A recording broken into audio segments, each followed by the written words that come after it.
I use the term retired in this context very loosely. I was never paid for my work, and there was no pension to speak of. Cryptozoology has always been a passion of mine, one that, in my old age, I no longer have the energy to pursue. But I didn't leave empty-handed. The treasures of the trade are not monetary ones. These are stories, some passed around from one hunter to the next, others gained from experience on the front lines. The one that I keep coming back to, even now, is a personal one. It's been many years, but I think I finally have the nerve to share it. Before we get started, a little background. Now, I'm a journalist by trade, and in the mid-80s, there was a spike in submissions to the paper that I worked for, which shall remain anonymous, pertaining to unexplainable phenomenon. Sightings of remarkable but horrific beasts in the local forest. They were a trip to read, but not really worth investigating, according to my boss. Our mantra was clear: straight to the news. The paper was known for neutral, unbiased, fact-based articles. That meant no sensationalist headlines, no opinion pieces, and nothing that could be dismissed or disproved. Still, I had so much fun reading these bizarre tales. The highlight of any given workday when one landed on my desk. On one particularly slow day at the office, I was handed 3 separate letters. All were news submissions describing similar incidents, too similar to be written off with the others. According to these first-hand accounts, there was an ominous creature that stood at the edge of the forest when driven by. It was a humanoid entity, covered in a grass-like fur all over. Other than the greenery, there were no identifiable features. It blended in with the tree line, but jarred the 3 drivers when it moved, running into the road at great speed. If this was a prank, it was an elaborate one, especially for the time period. Each letter had a different handwriting and tone. I later discovered that the return addresses were those of residents deemed as being reputable sources for the paper in the past. I was baffled. My boss was not so intrigued. Upon showing him the letters, he simply took the names off our source list and barked at me to stop playing make-believe and get back to work. He was anything if not endearing. I threw the mystery letters in a drawer with the rest. I worked there for 2 more years before calling it quits and beginning my new job as a full-time cryptozoologist, inspired by the paper's strange submissions. My retirement and many vested benefits from the company would fund this passion project of mine. You might find it odd given the line of work, but for the first time in my life, I felt truly fulfilled. There are no words to describe that feeling, but freedom is a good attempt. Now, I won't bore you with the details of my adventures into the unknown. They're mostly uninteresting tales whose joyous highlights and precious moments could never be spoiled with enough embellishment to convey the meaning they hold to me. Just know that almost all of these endeavors were unfruitful. The journey was far more enjoyable than the destination, save for a handful of haunts that harbored actual danger. But there was never a closer call than with the Moss Man, as I later dubbed it. Going through some old notes from my days at the paper, I happened upon those 3 letters. Pondering over them for a bit, An idea sprung in mind, and a smile crept across my face. I called a friend of mine to meet me then in a flash. I grabbed my keys and I drove to the forest edge, hoping to catch a glimpse of this mysterious moss man. Even if it didn't exist, it would be a fun outing doing what I loved. The friend I called was a rookie hunter.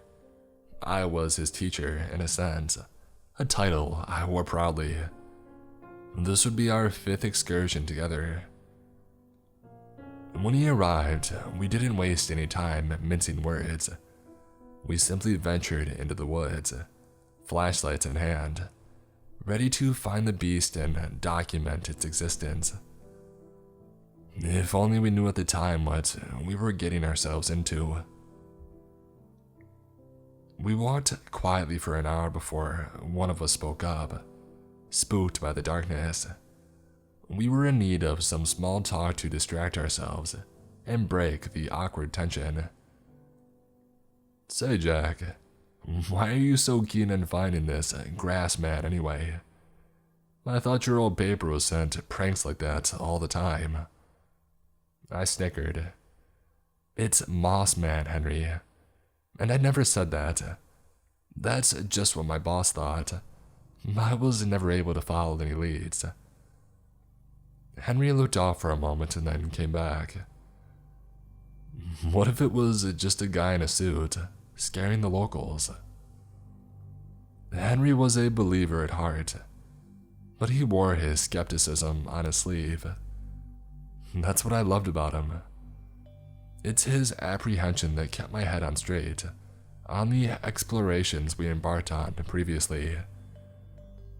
I had been known to let my enthusiasm get the better of me on more than one occasion.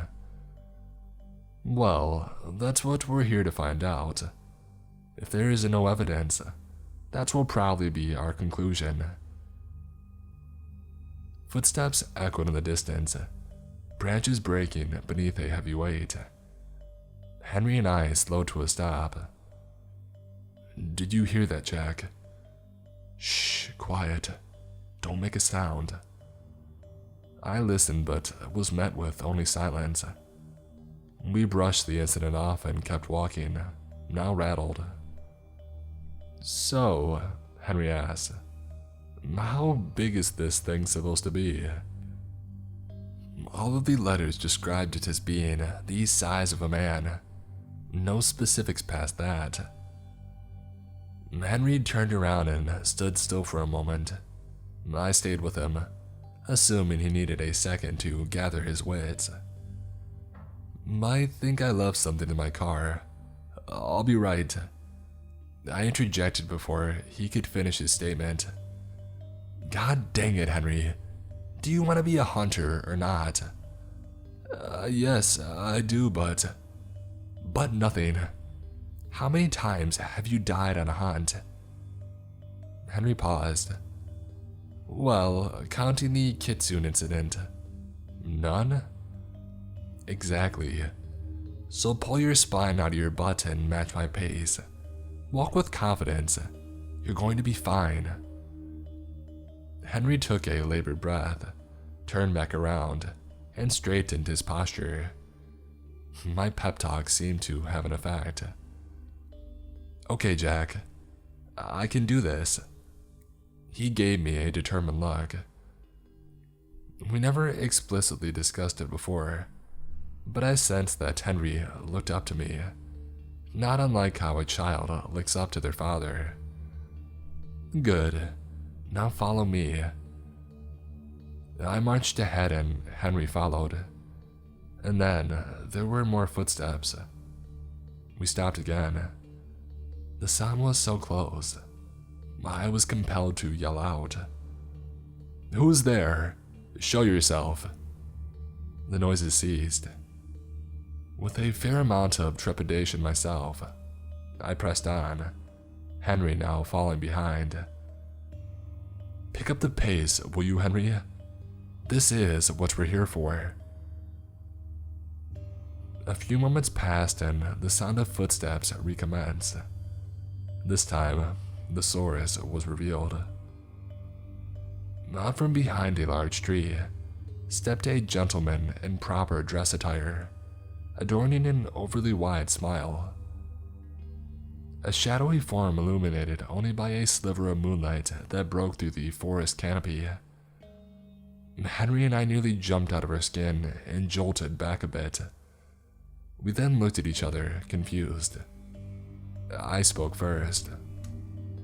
"Hello there." The man did not respond. Henry chimed in. "What are you doing out here dressed like that?" No reply. I gave it another go. "Everything all right, sir? Would you like some help navigating the forest?" Not a single word offered in response. I contemplated our options and turned back to Henry, who was now visibly trembling. "Henry, we should go." We began walking in the opposite direction. To our utter disbelief, the man was there, impeding our travel. My blood ran cold.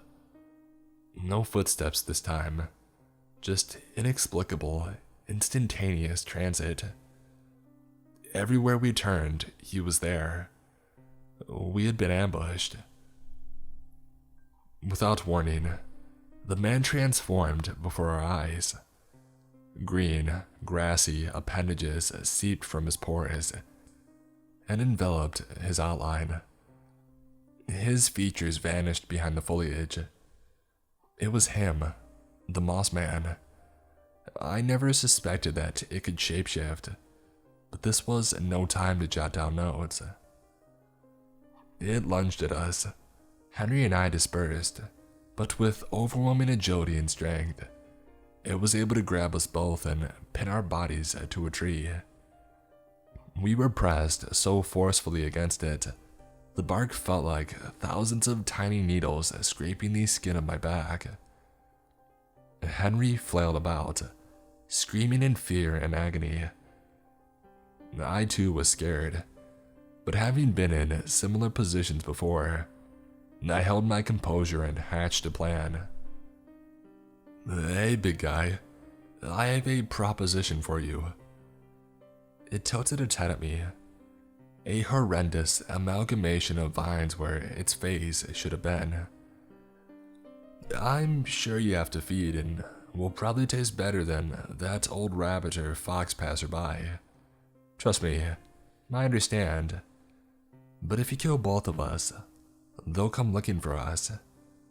You might be good against 1 or 2 men, but a whole search party. If your nest is discovered, you could be caught and killed yourself, or at the very least, forced to flee your home." It loosened its grip on me. "I used to work for the local paper. My testimonial holds weight in this town, to both local officials and the general public. I can make this appear to be an accident. Just leave the body when you're done. That's all I ask." Henry turned to me, more frightened than he had ever been of the Moss Man. "So, what do you say? Do we have a deal?" The creature nodded and let me go. I ran out of the forest, my heart pounding. Unlike other cryptids I had dealt with, I didn't know this one's dialect, so I wasn't sure it would even understand me. I looked back only once to make sure the creature hadn't changed its mind, and caught a glimpse of Henry being torn to shreds. Poor guy. I lost more rookies that way.